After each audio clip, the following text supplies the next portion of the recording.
Russia అధ్యక్షుడు Vladimir Putin తో America అధ్యక్షుడు ట్రంప్ ఫోన్ లో మాట్లాడారు. 3 ఏళ్లుగా రష్యా ఉక్రెయిన్ మధ్య యుద్ధం జరుగుతున్న నేపథ్యంలో వార్ను ముగించే దిశగా అడుగులు వేయాలని పుతిన్ ను ట్రంప్ కోరారు.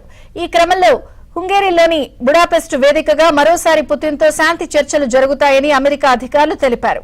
ఇదిలా ఉంటే ఉక్రెయిన్ అధ్యక్షుడు జెలెన్స్కీ వాషింగ్టన్ కు బయలుదేరి విమానంలో ఉండగా ట్రంప్ పుతిన్ ఫోన్ చేసి యుద్ధం గురించి మాట్లాడటంపై ప్రాధాన్యత నెలకొంది.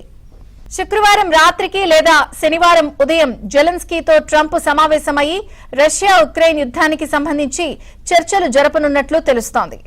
Updates Delhi bureau chief Krishna అందిస్తారు. కృష్ణ, చంద్రిక, రష్యా ఉక్రెయిన్ యుద్ధానికి ముగింపు దిశగా ఒక పెద్ద రాజకీయ చర్చ అయితే ప్రారంభమవుతుంది. ఈ చర్చలకు అమెరికా అధ్యక్షుడు డొనాల్డ్ ట్రంప్, రష్యా అధ్యక్షుడు పుతిన్, ఉక్రెయిన్ అధ్యక్షుడు కూడా ఈ యొక్క జెలెన్స్కీ ఇప్పుడు ప్రధానంగా చర్చనీయాంశమయ్యారు. ఈ యొక్క పాత్ర ఏంటి అన్న దాని మీద, ఇకపైన ఏ విధంగా వీళ్ళు ముందుకెళ్లబోతున్నారు అన్న దాని మీద చర్చ అయితే జరుగుతుంది. అమెరికా అధ్యక్షుడు ట్రంప్ రష్యా అధ్యక్షుడు పుతిన్ తో దాదాపు 2 గంటల పాటు మాట్లాడారు. ఉక్రెయిన్ యుద్ధం ఎప్పుడు ఎలా ముగించాలంటే ఈ యొక్క చర్చల్లో ప్రధాన అంశం.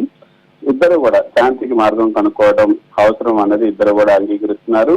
ఈ యొక్క చర్చ తర్వాత ట్రంప్ చేసినటువంటి ప్రకటనలో ముందుగా మేము త్వరలో హంగేరీలో సమావేశం నిర్వహించబోతున్నాం, అక్కడి నుంచే యుద్ధం ముగింపుకు నాంది పలుకుతామని ట్రంప్ ప్రకటించారు.